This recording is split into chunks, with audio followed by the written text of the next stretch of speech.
Hello दोस्तों, नमस्कार। स्वागत है आप सभी का अपने चैनल साहित्य ज्ञान धारा में। आशा करती हूँ आप सभी लोग स्वस्थ होंगे, मस्त होंगे और मन लगाकर अपनी पढ़ाई में लगे होंगे। कवियों की श्रृंखला में आज हम सभी पढ़ेंगे कुंभन दास जी के बारे में।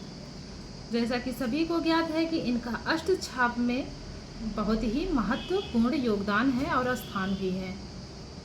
तो बिना किसी देरी के शुरू करते हैं आज की क्लास को। कुंभन दास जी का जन्म 1468 ईस्वी में मथुरा में हुआ। इनका समय कब से कब माना जाता है कुंभन दास जी का? तो 1468 ईस्वी से लेकर 1583 ईस्वी के मध्य इनका समय माना जाता है। जन्म 1468 ईस्वी और मृत्यु 1583 ईस्वी माना जाता है। कुंभन दास जी का जन्म 1468 ईस्वी में मथुरा में हुआ। कुंभन दास जी अष्टछाप के सबसे वरिष्ठ कवि माने जाते हैं। आगे है, अष्टछाप के कवियों में कुंभन दास अपनी गायन माधुरी के कारण प्रसिद्ध थे।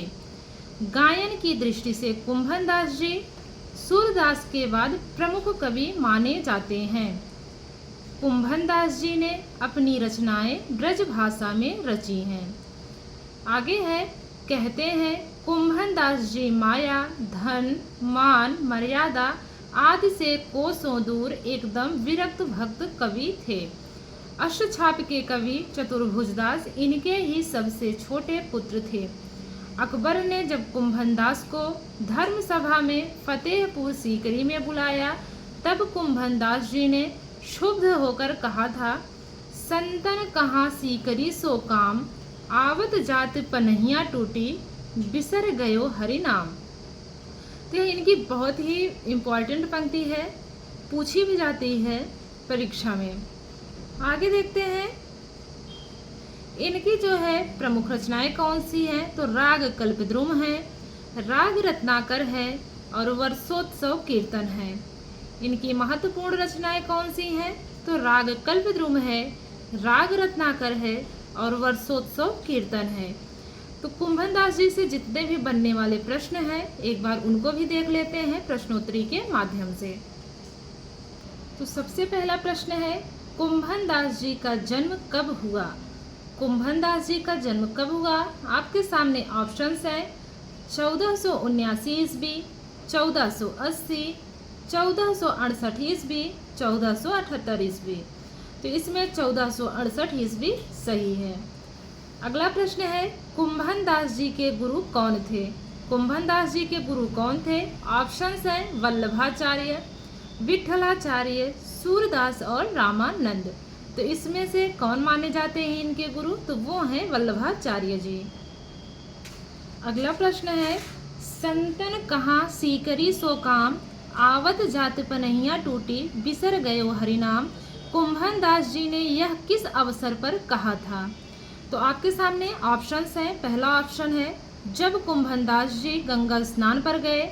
दूसरा ऑप्शन है जब अकबर ने धर्म सभा में फतेहपुर सीकरी बुलाया।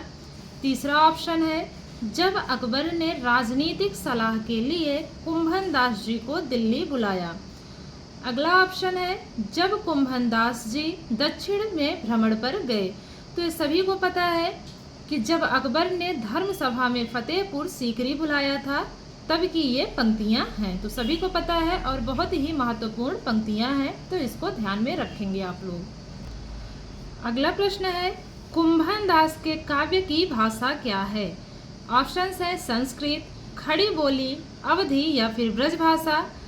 तो इनकी भाषा कैसी थी? तो काव्य भाषा ब्रज भाषा थी।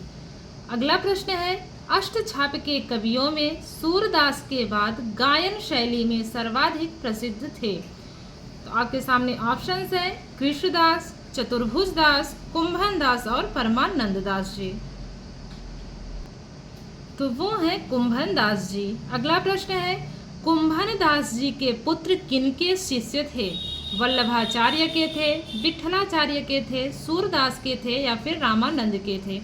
तो कुंभन दास जी के पुत्र किनके शिष्य थे? तो विठलाचार्य जी के शिष्य थे।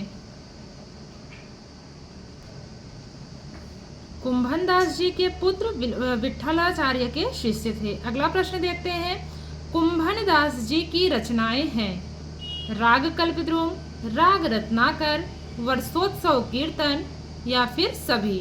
तो इसमें से सभी रचनाएं किसकी हैं? कुंभन दास जी की रचनाएं हैं। आगे है, कुंभन दास जी ने वल्लभाचार्य जी से दीक्षा कब ली थी? इम्पॉर्टेंट है। आपके सामने ऑप्शंस हैं 1579 ईस्वी, 1505 ईस्वी, 1492 ईस्वी या फिर 1482 ईस्वी। तो 1492 ईस्वी बिल्कुल सही है। कुंभन दास जी ने वल्लभाचार्य जी से दीक्षा 1492 ईस्वी में ली। देखते हैं इनसे बनने वाला अगला प्रश्न, कुंभन दास जी की मृत्यु कब हुई थी? आपके सामने ऑप्शंस है 1577 ईस्वी, 1580 ईस्वी, 1583 ईस्वी या फिर 1590 ईस्वी। तो कुंभन दास जी की मृत्यु कब हुई थी? 1583 ईस्वी में हुई थी। चलते हैं अगले प्रश्न की ओर, कुंभन दास जी के पुत्र एवं अष्टछाप के कवि चतुर्भुज दास जी का जन्म कब हुआ था? अब बात करते हैं कुंभन दास जी के पुत्र की। जो चतुर्भुज दास जी हैं उनका जन्म कब हुआ था? तो 1530 ईस्वी में हुआ था। अगला प्रश्न है, कीर्तनावली एवं दानलीला किनकी रचनाएं हैं? कीर्तनावली एवं दानलीला किनकी रचनाएं हैं? आपके सामने ऑप्शंस हैं चतुर्भुज दास, गोविंद स्वामी, कृष्णदास या फिर छीत स्वामी। तो वो हैं चतुर्भुज दास। कीर्तनावली एवं दानलीला किसकी रचनाएं हैं? तो चतुर्भुज दास की रचनाएं हैं। अगला प्रश्न देखते हैं, चतुर्भुज दास जी का जन्म कहाँ हुआ?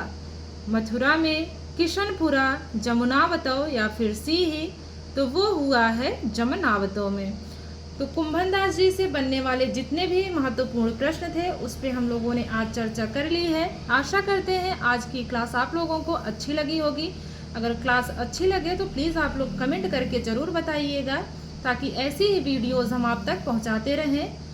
मिलते हैं अगली वीडियो में, तब तक के लिए सभी को जय श्री कृष्णा, जय श्री सीताराम, राधे राधे, नमस्कार।